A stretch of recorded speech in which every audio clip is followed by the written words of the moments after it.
Voilà, nous disons merci à l'homme de Dieu, le pasteur Conan. Merci à son épouse. Merci à tous ses collaborateurs. Merci au peuple de Dieu, vous qui avez choisi la bonne part d'écouter la bonne parole du Seigneur. Parce qu'aujourd'hui, avec ce monde qui court à la perte, à sa perte, il n'y a que la parole pour nous faire du bien. Et nous voulons vous dire merci. Merci pour l'effort que vous fournissez au quotidien par rapport à la construction, par rapport à cette pensée, par rapport à ce qui nous a été donné comme mission ici dans cette église. Le pasteur a lancé l'appel, il nous a appelés, il nous a interpellés, il nous a présenté la vision de Dieu et personne n'est resté indifférent. C'est pour cela, avant de poursuivre, je voulais vous dire merci. Merci d'avoir accepté d'obéir à cette parole, à cette pensée, à cette vision-là, pour que le nom du Seigneur soit glorifié ici à tout. Comme Moïse qui attendait la parole de Dieu, qu'il soumettait ça au peuple de Dieu, et le peuple de Dieu était soumis à la pensée du Seigneur. C'est comme ça que Dieu travaille. Dieu passe toujours par son leader pour mettre en place son plan sur la terre. Dieu a un plan pour ce groupe, Dieu a un plan pour cette église. Et nous sommes les personnes ressources pour pouvoir accomplir la pensée de Dieu ici à Djoukoué. Nous revenons toujours sur le passage de base, notre texte de base qui est Néhémie 2, verset 18. Néhémie 2, verset 18.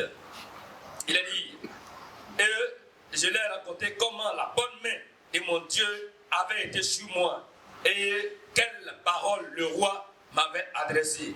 Il dit, lèvons-nous et bâtissons, et ils se fortifièrent dans cette bonne résolution. Alors, quand Dieu a parlé à Néhémie pour établir, pour mettre en place le projet, il est venu, il a soumis ça à ses frères, à ses soeurs, à ses parents de Jérusalem.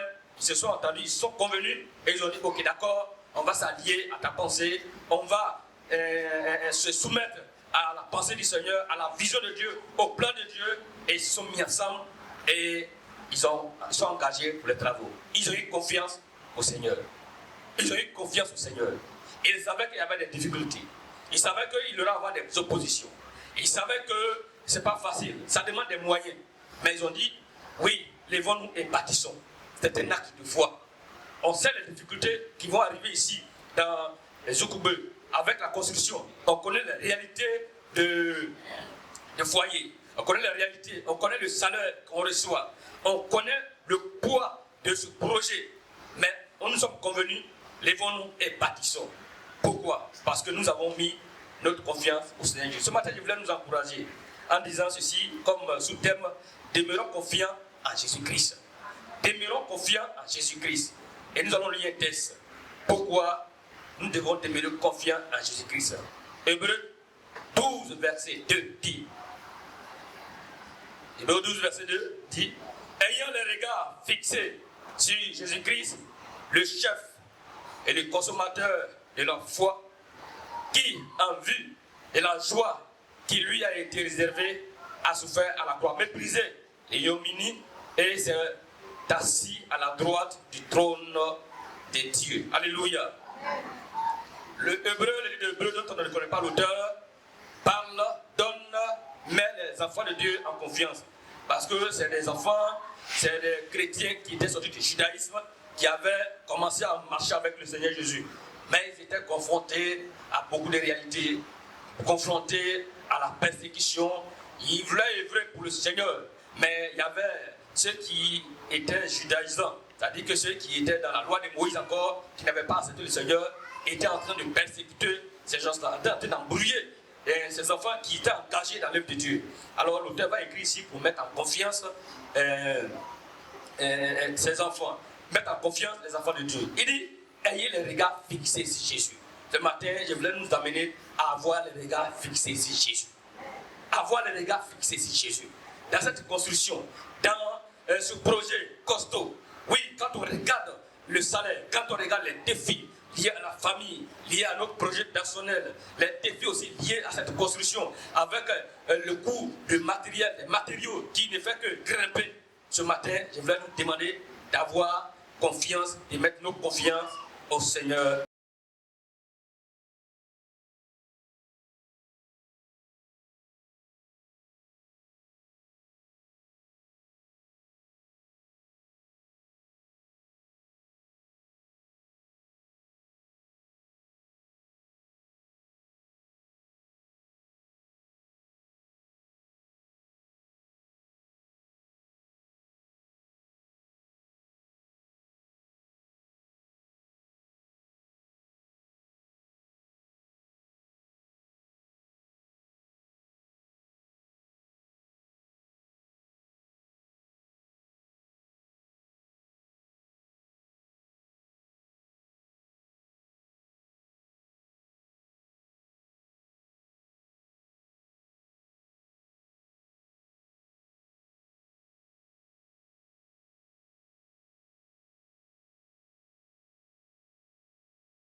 portée. Parce que le Jésus que nous adorons est fidèle.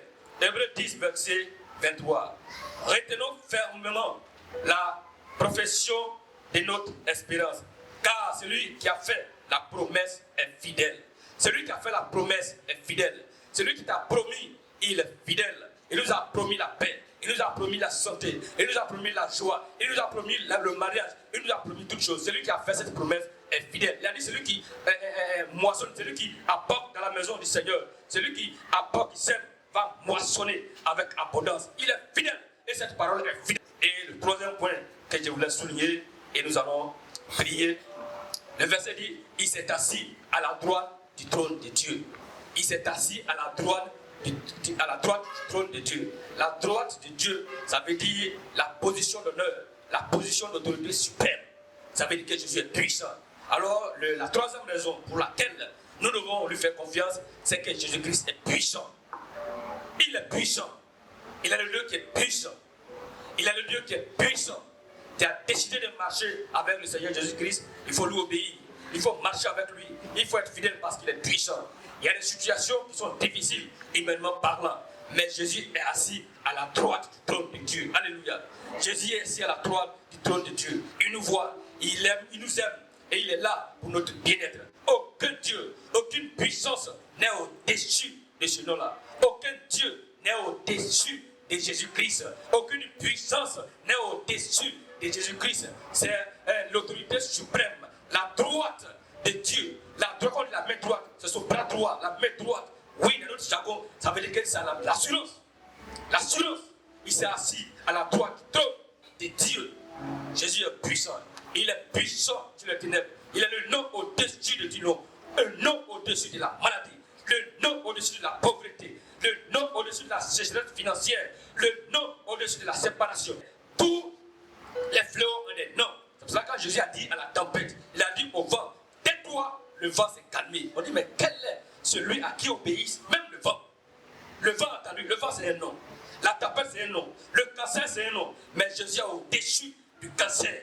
Jésus est au-dessus de la maladie. Jésus est au-dessus des ténèbres. Alors ce matin, je voulais t'encourager à lui faire confiance parce qu'il est puissant. À lui faire confiance parce qu'il est fidèle. À lui faire confiance parce qu'il t'aime. On va baisser la tête, on va prier le Seigneur.